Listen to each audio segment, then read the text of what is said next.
35. Kau mau kabur? Ah, sial. Anak itu punya nyawa cadangan sepertinya. Tuan Thomas menggeram. Bagaimana dia tidak geram? 2 kali Antonius menyuruh orangnya untuk membunuh Willy, tapi putranya yang kaya raya itu selalu saja selamat. Bahkan dia sudah terbangun dari komanya yang cukup panjang. Suamiku bagaimana ini? Bagaimana jika Steve membuka mulutnya pada polisi? Aku tak ingin menjadi buron dan terlibat. Nyonya Selfie ketakutan. Tenanglah sayang, kalau menjadi buron kita akan pergi sejauhnya dari kota ini. Kalau perlu kita ke luar negeri. Tuan Thomas berkata dengan gusar. Ah, bagaimana dengan nasib putriku Alena dan Yesi? Kau tidak memikirkan mereka? Nyonya Selfie marah. Biarkan saja, mereka tidak tahu apa-apa. Kita akan urus nanti. Kau tenang dulu. Aku tidak bisa berpikir. Tuan Thomas mengusap rambutnya. Antonius, kemana berdebah itu? Apa dia sudah kabur duluan? Tuan Thomas terus saja menelepon ponsel Antonius tetapi tidak tersambung. Bagaimana nasib kita? Kita harus kemana? Nyonya Selfie meremas jemarinya.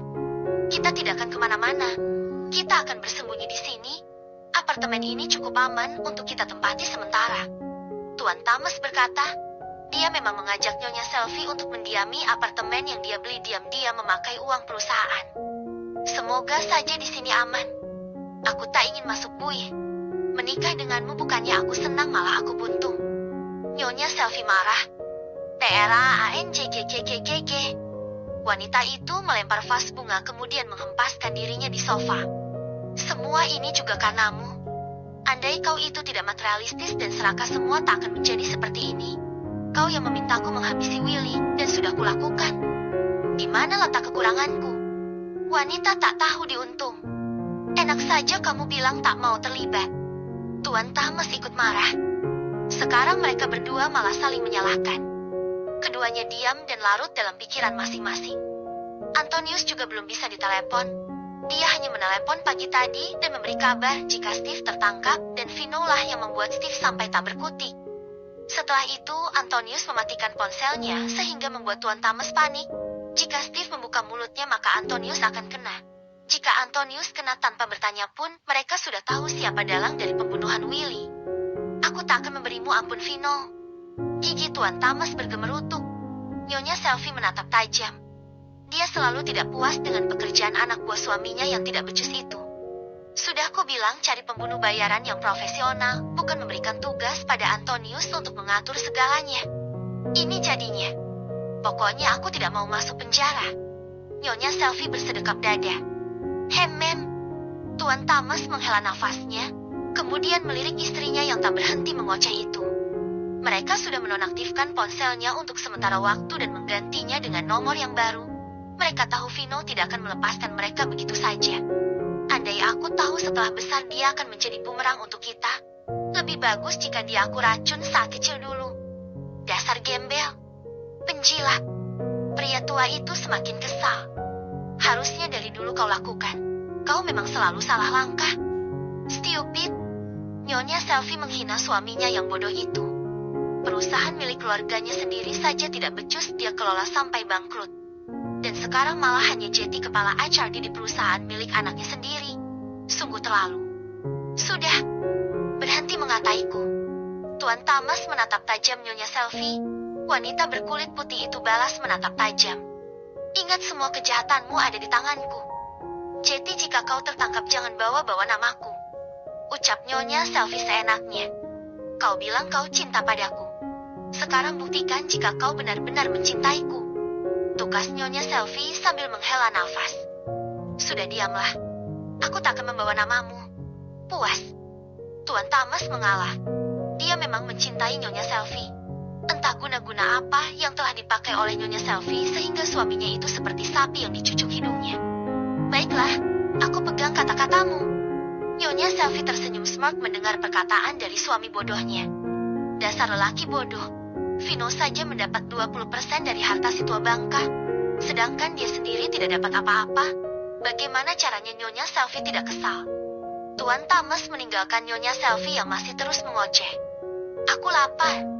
Aku tidak bisa diam di sini begitu saja. Aku bisa mati. Nyonya Selfie berteriak. Iya, sabar. Aku akan membeli makanan online. Untuk sementara kita jangan keluar dulu. Pinta Tuan Thomas pada istrinya. Terserah kau saja. Nyonya Selfie merajuk, dan dia 100% menyalahkan suaminya. Sementara di kantor polisi, penjahat bernama Steve itu sudah berhasil ditanyai. Akhirnya dia mengaku setelah polisi benar-benar memukulnya sampai babak belur.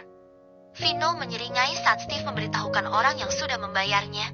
Siapa lagi jika bukan Antonius, si tikus curut milik Tuan Thomas. Sudah kuduga. Mereka pelakunya. Tolong diringkus orang itu, Pak. Ucap Vino. Baik, Pak Vino. Kami akan berusaha menangkap Antonius dalam 1 kali 24 jam. Jawab polisi Handoko. Kau tak akan bisa lari dari diriku, Tuan Thomas yang terhormat. Vino menyeringai. Tega sekali kalian pada Willy. Aku tak habis pikir.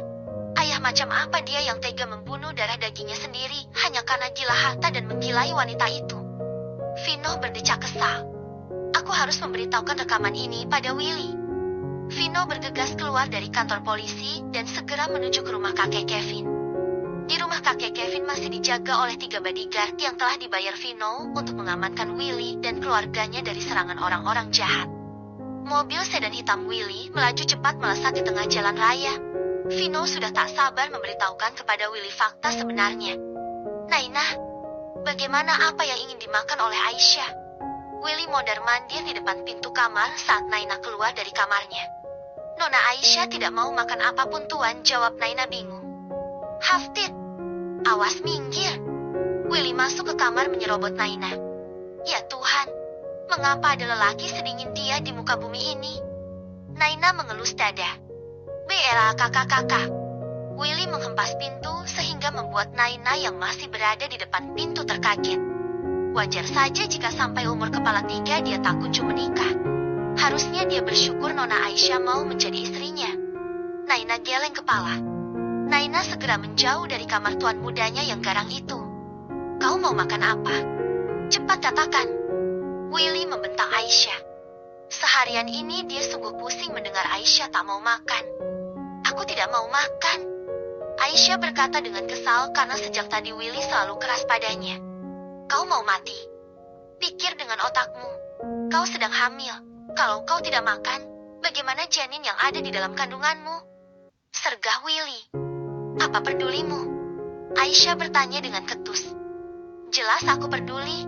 Kau itu tinggal di rumahku. Kalau kau mati di kamarku, maka aku akan berkasus. Tukas Willy sembari menatap Aisyah. Pergi saja. Aku tidak mau makan. Aisyah justru menangis. Irjo kegih. Kau membuat darah tinggiku kumat. Kau ini siapa sebenarnya? Kenapa kalian semua mengatakan jika kamu itu istriku? Kalau kalian sedang iseng, tolong jangan kelewatan padaku. Willy berkata tanpa titik dan koma. Siapa yang iseng? Aku memang istrimu. Aisyah berdiri dari tempat tidur lalu mengambil buku nikah mereka di dalam laci. Ini. Aisyah memberikan buku nikah mereka pada Willy. Willy membuka dan membacanya secara seksama. Buku nikah ini benar. Tak mungkin palsu. Jadi benar aku menikahi dia. Batin Willy sambil menelisik wajah Aisyah. Aku tidak mengingat apapun. Maaf jika aku kasar. Tukas Willy. Aisyah menatap Willy dalam diam. Sehari setelah menikah aku kecelakaan. Maaf, bagaimana kau bisa hamil? Kapan aku menidurimu? Willy mendekati wajah Aisyah. Aisyah memundurkan wajahnya. Kita memang belum melakukannya, Aisyah berkata sambil menunduk. Lalu bagaimana kau bisa hamil? Anak siapa itu? Willy bertanya dengan tatapan curiga. Anakmu. Mereka memintaku untuk hamil saat itu dan mereka menyuntikkan benihmu ke dalam rahimku. Jawab Aisyah jujur. Memang bisa seperti itu? Willy mengernyitkan dahinya. Bisa. Kalau kau tidak percaya, ayo ikut aku menemui Dr. Ellis. Aku tak mau jika kau menuduhku hamil anak orang lain. Aisyah berkata sedih. Lalu siapa yang memaksamu hamil? Begitu banyak pertanyaan dalam benak Willy. Tuan Thomas dan Nyonya Selfie, jawab Aisyah sambil menangis. Orang tuaku. Kenapa mereka memaksamu hamil? Willy terus mencecar. Mereka tidak ingin jika kau tiba-tiba meninggal. Tak ada pewaris keturunanmu. Aisyah berkata apa adanya. Benar begitu? Willy menatap Aisyah lekat-lekat. Kalau tidak percaya tanya saja pada sahabatmu Vino. Aisyah menghela nafas. Baiklah, aku akan bertanya pada Vino. Sekarang cepat kau katakan apa yang ingin kau makan. Willy memelankan sedikit suaranya. Aisyah berpikir dan mengusap perutnya. Aku mau makan rawon dan es dawet, jawab Aisyah sambil tersenyum. Baiklah, aku akan meminta Vino mencarikannya untukmu. Willy segera mengeluarkan ponselnya. Aku tidak mau Vino yang membelikannya. Aku mau kamu yang membelikannya. Aisyah tersenyum manis pada Willy. Baiklah, baiklah. Willy mengusap rambutnya dengan wajah bingung. Makanan seperti apa itu rawon? Di mana aku harus mencarinya? Willy membatin lalu melirik Aisyah yang tersenyum senang sembari mengelus perutnya. Bersambung.